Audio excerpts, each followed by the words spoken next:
Now, 6 suspects behind the high-profile hacking of several websites here have been hauled up by authorities. 5 of them are assisting with investigations into the hacking of the Prime Minister's office and Istana websites. And James Rajarokyasamy was charged yesterday with hacking the Ang Mo Kio Town Council's website. He was arrested on 4th November in Kuala Lumpur by Malaysian authorities. Singapore Police and the Central Narcotics Bureau worked closely with the Royal Malaysia Police to try to track him down.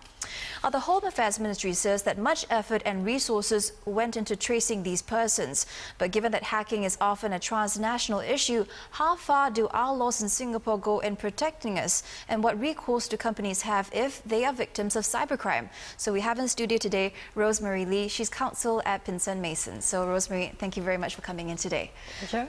So how strong would you say is our legislation in the face of growing hacking threats compared to other countries? In fact, very much so. As it turns out, Singapore does have quite robust laws for that. And James Raj was charged under the Computer Misuse and Cyber Security Act, which precisely regulates and governs unauthorized access and modification to computer materials.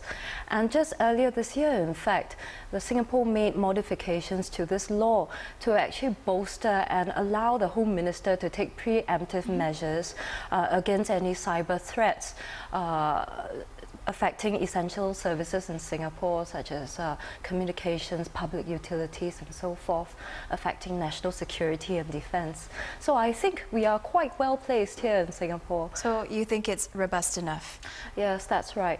And in fact, it all comes as part of an international trend alongside Singapore, the US, India, and in fact, even the European Union has issued increased cybersecurity frameworks to help guide companies and to protect and bolster against such cyber threats that are increasingly prevalent these days. So, Rosemary, for offences committed outside of Singapore on a Singapore entity, would we be totally dependent on extradition treaties between Singapore and that country involved?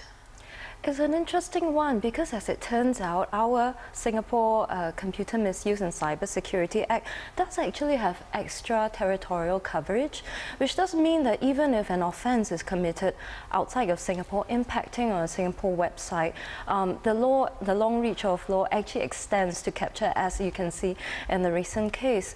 But the question of extradition, I think we're quite lucky this time. Singapore Police Force working together with Royal Malaysia Police to actually capture the fugitive in question. I think when it comes to extradition, it really does depend on the level of cooperation between the local enforcement authorities and, of course, the existence of extradition treaties between the country. I think case in point really is, I think, the most famous hacker in the world, the WikiLeaks founder Julian Assange. Since 2012, he's been hiding out in the Ecuadorian embassy in London, even though the UK is trying to extradite him to Sweden for sexual assault investigations. But because Ecuador decided to grant diplomatic asylum, there's nothing much that can be done. So even if there are all these laws and frameworks in place, I think the political realities do set in and does depend a great deal on the cooperation of those on the ground. All right, thank you very much, Rosemary. It was great speaking to you. Thank you. And that was Rosemary Lee, counsel at Pinsent Masons, on how the law here protects us against hacking threats.